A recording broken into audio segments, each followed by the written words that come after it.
अस्सलामुअलैकुम दोस्तों, आज हम बात करेंगे सिकलेक्स ड्रॉप के बारे में। इस वीडियो में मैं आपको बताऊंगा कि इसका इस्तेमाल किस लिए करते हैं, इस्तेमाल करने का सही तरीका क्या है और किस सूरत में इसको इस्तेमाल नहीं कर सकते और इसके ओवरडोज से क्या नुकसानात हो सकते हैं। इससे पहले दोस्तों, जिन दोस्तों ने अभी तक चैनल को सब्सक्राइब नहीं किया वो चैनल को ज़रूर सब्सक्राइब कर लें और साथ ही मौजूद घंटी की अलामत को दबा दें ताकि हर नई आने वाली वीडियो का नोटिफिकेशन आपको मिल जाए और आप मेडिसिन से रिलेटेड इन्फॉर्मेशन हासिल करते रहें। दोस्तों, सिकलेक्स के अंदर हमें जो कंटेंट मिलता है वो है सल्फोलेक्स, जिसको सोडियम पिकोसल्फेट भी कहते हैं। अब पहले बात करते हैं कि सिकलेक्स का इस्तेमाल किस लिए किया जाता है।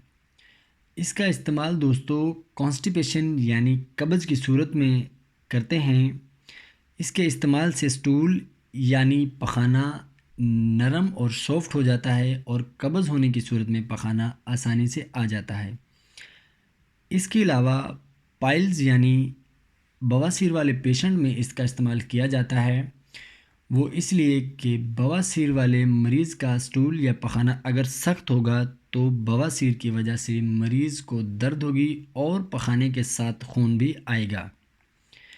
इसके अलावा अगर किसी पेशेंट की एंडोस्कोपी या अब्डोमिनल रेडियोलॉजिकल प्रोसीजर करना हो तो प्रोसेस से पहले मरीज़ को इसका इस्तेमाल करवाया जाता है ताकि पेट और इंटेस्टाइन अच्छी तरह साफ़ हो जाएं।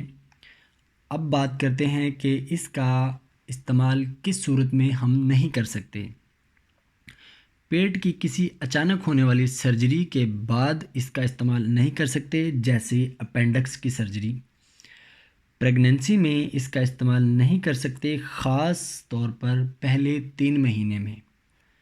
और दूध पिलाने वाली माँ इसका इस्तेमाल नहीं कर सकती। डिहाइड्रेशन होने की सूरत में आप इसका इस्तेमाल नहीं कर सकते। इसके अलावा अगर आपकी इंटेस्टिनल ट्रैक में या आंतों में कोई रुकावट है तो आप इस सूरत में भी इसका इस्तेमाल नहीं कर सकते। अब बात करते हैं कि इस्तेमाल करने का सही तरीका क्या है। तो दोस्तों, इसका सही तरीका जो है वो है कि आप इसको रात के वक्त सोने से पहले इस्तेमाल करें। अब बात करते हैं इसकी डोज़ कितनी होनी चाहिए। अडल्ट्स में दोस्तों 12 से 20 ड्रॉप दिन में एक दफ़ा इस्तेमाल कर सकते हैं। अडल्ट्स में इसकी टैबलेट्स भी आती हैं जिनमें 3 से 5 गोलियां आप दिन में एक दफ़ा इस्तेमाल कर सकते हैं।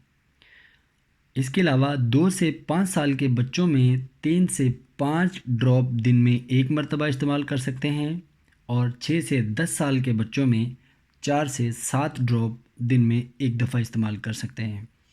साइड इफ़ेक्ट्स की बात करें दोस्तों तो कुछ साइड इफ़ेक्ट्स भी हो सकते हैं जिनमें abdominal pain, diarrhoea, nausea, vomiting, abdominal discomfort वगैरह शामिल हैं। याद रहे दोस्तों, इसका इस्तेमाल आप लॉन्ग टर्म के लिए नहीं कर सकते। मैं फिर से रिपीट करता हूँ कि सिकलेक्स का इस्तेमाल हम कॉन्स्टिपेशन यानी कब्ज़ में करते हैं। जिन दोस्तों को या मेरे बुज़ुर्गों को कब्ज़ हो वो इसका इस्तेमाल कर सकते हैं। ये एक मुकम्मल सेफ़ मेडिसिन है जिसके साइड इफ़ेक्ट्स किताबों में मौजूद हैं मगर बहुत ही कम दिखने में आते हैं। हाँ, लेकिन ओवरडोज से आपको साइड इफ़ेक्ट्स हो सकते हैं। उम्मीद करता हूँ आपको वीडियो पसंद आई होगी, तो इसको लाइक करें, शेयर करें। आपसे फिर मुलाकात होगी नेक्स्ट वीडियो में। तब तक अपना और अपने आसपास का ख्याल रखें। अल्लाह हाफ़िज़, बाय बाय।